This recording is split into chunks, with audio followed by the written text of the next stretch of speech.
Now,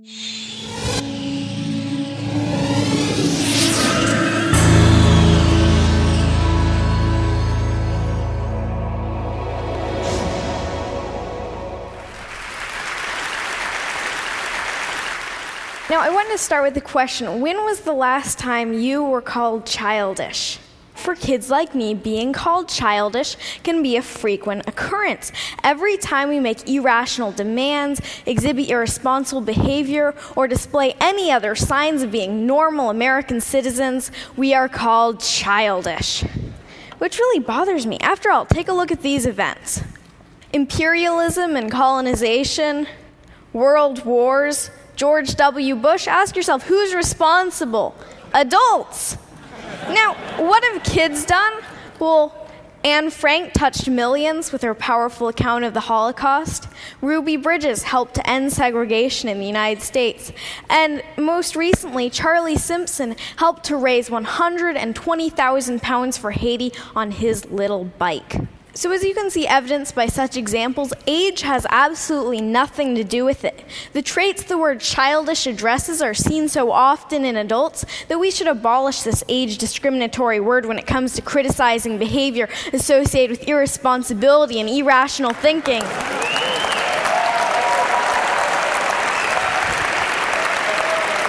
Thank you.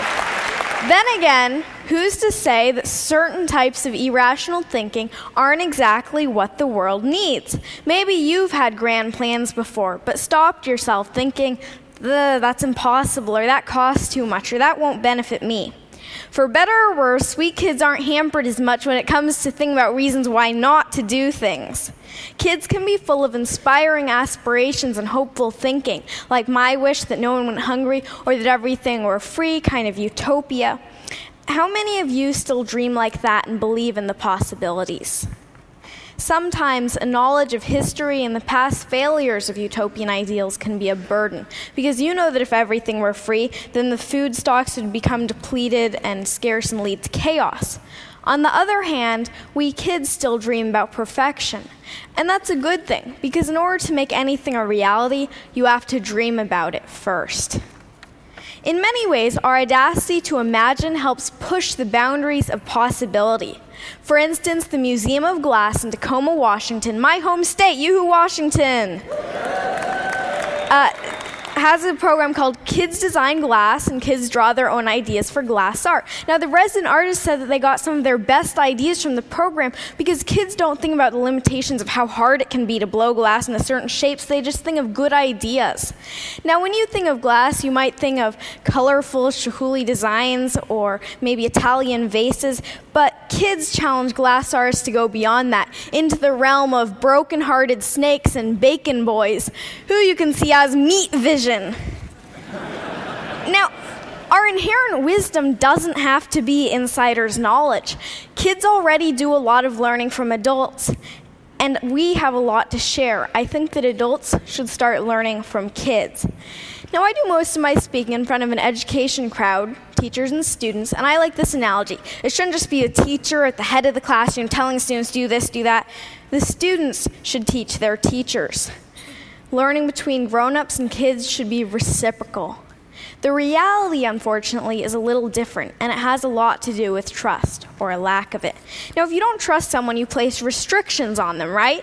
If I doubt my older sister's ability to pay back the 10% interest I established on her last loan, I'm going to withhold her ability to get more money from me until she pays it back. True story, by the way. Now, adults seem to have a prevalently restrictive attitude towards kids, from every don't do that, don't do this in the school handbook, to restrictions on school internet use.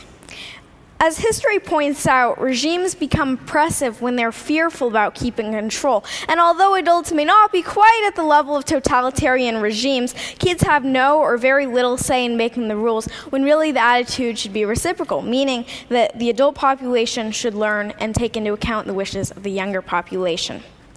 Now, what's even worse than restriction is that adults often underestimate kids' abilities.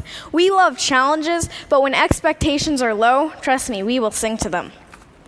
My own parents had anything but low expectations for me and my sister. Okay, so they didn't tell us to become doctors or lawyers or anything like that. But my dad did read to us about Aristotle and pioneer germ fighters when lots of other kids were hearing the wheels on the bus go round and round. Well, we heard that one too, but pioneer germ fighters totally rules. I loved to write from the age of 4, and when I was 6, my mom bought me my own laptop equipped with Microsoft Word. Thank you, Bill Gates, and thank you, Mom. I wrote over 300 short stories on that little laptop, and I wanted to get published. Instead of just scoffing at this heresy that a kid wanted to get published or saying, wait until you're older, my parents were really supportive. Many publishers were not quite so encouraging. One large children's publisher ironically saying that they didn't work with children.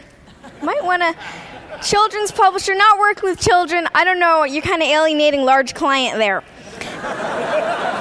Now, one publisher, Action Publishing, was willing to take that leap and trust me and to listen to what I had to say. They published my first book, Flying Fingers, you see it here, and from there on, it's gone to speaking at hundreds of schools, keynoting to thousands of educators, and finally today, speaking to you. I appreciate your attention today because to show that you truly care, you listen. But there's a problem with this rosy picture of kids being so much better than adults. Kids grow up and become adults just like you. Or just like you? Really? The goal is not to turn kids into your kind of adult, but rather better adults than you have been, which may be a little challenging considering your guys' credentials. But the way progress happens is because new generations and new eras grow and develop and become better than the previous ones. It's the reason we're not in the dark ages anymore. No matter your position or place in life, it is imperative to create opportunities for children so that we can grow up to blow you away.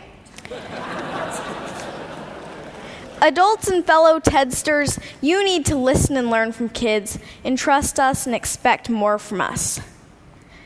You must lend an ear today because we are the leaders of tomorrow, which means we're going to be taking care of you in your old and senile. No, just kidding. Actually, no, really, we are going to be the next generation, the one who will bring this world forward. And in case you don't think that this really has meaning for you, remember that cloning is possible, and that involves going through childhood again, in which case you will want to be heard just like my generation. Now, the world needs opportunities for new leaders and new ideas. Kids need opportunities to lead and succeed. Are you ready to make the match? Because the world's problems shouldn't be the human family's heirloom. Thank you.